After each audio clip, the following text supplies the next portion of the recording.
धुळे तालुक्यातील आरू येथील रोकडोबा हनुमान मंदिरात यात्रोत्सवाला सुरुवात झाली असून या ठिकाणी गुरु महंत माधवदास महाराज, महंत कैलास बाबा, श्री श्री वासुदेव बाबा यांच्या आशीर्वादाने दिनांक 10 व 11 एप्रिल अशा 2 दिवसीय यात्रोत्सव झाला। या मंदिराच्या दर्शनी भागात भगवान शंकराची पिंड आहे। या ठिकाणी शंकर, पार्वती, गणपती यांचे छोटे मंदिर आहे।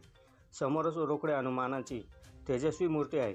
रोकडे हनुमान मंदिराच्या बाजूलाच प्रभू रामचंद्रांचे मोठे मंदिर आहे। त्या श्रीराम, सीता, लक्ष्मण व हनुमान यांच्या मूर्ती आहेत। रोकडे हनुमान यात्रा ही गुढीपाडव्याच्या दुसऱ्या दिवशी भरते। यात्रेनिमित्त लोकनाट्य तमाशाही झाला। गावातून तखत रामाची मिरवणूक काढण्यात आली। तसेच काल कुस्त्यांची दंगल आयोजित करण्यात आली होती।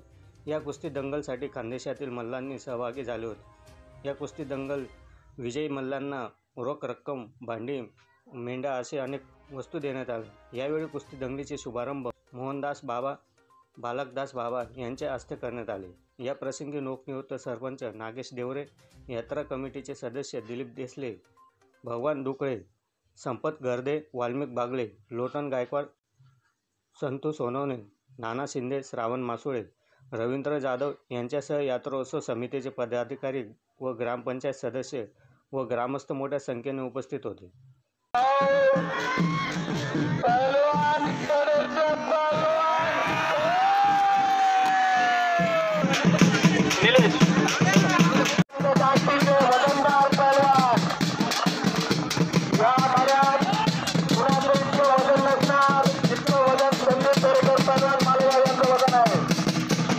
आज श्री रोकडे हनुमान यात्रा उत्सव निमित्त उत्साहाच्या आणि आनंदाच्या वातावरणामध्ये कुस्तीची महादंगल संपन्न होत आहे। सालाबादप्रमाणे गुरु महंत माधवदासजी बाबा, वैष्णवदासजी बाबा यांच्या कृपा आशीर्वादाने आणि आज उद्घाटन सोहळा कुस्तींचा मोहनदास बाबा आणि बालकदास बाबा यांच्या हस्ते करण्यात आलेला आहे।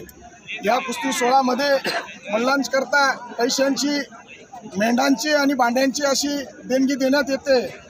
तसेच आर्वी येथील परिसरातील नव्हे तर आर्वी धुळे जिल्ह्यातील व खानदेश भागातून विविध नामांकित मोल्ला इथे येतात आणि कुस्तींचा महादंगल संपन्न होते। या आयोजनासाठी आर्वी ग्रामपंचायतीचे लोकनियुक्त सरपंच नागेश बापू देवरे, PS मेंबर दिलीप नाना देसले, मार्केट कमिटीचे संचालक नानाभाऊ शिंदे, तसेच माजी सरपंच लोटन महाराज, सत्तूभाऊ, तसेच शंपाराजे आणि माजी सरपंच वाल्मिक बागले आणि आमचे पहलवान श्रावण पहलवान असे विविध नामांकित लोक सर्व कार्यकर्त्यांच्या आयोजनाने हे संपन्न होते।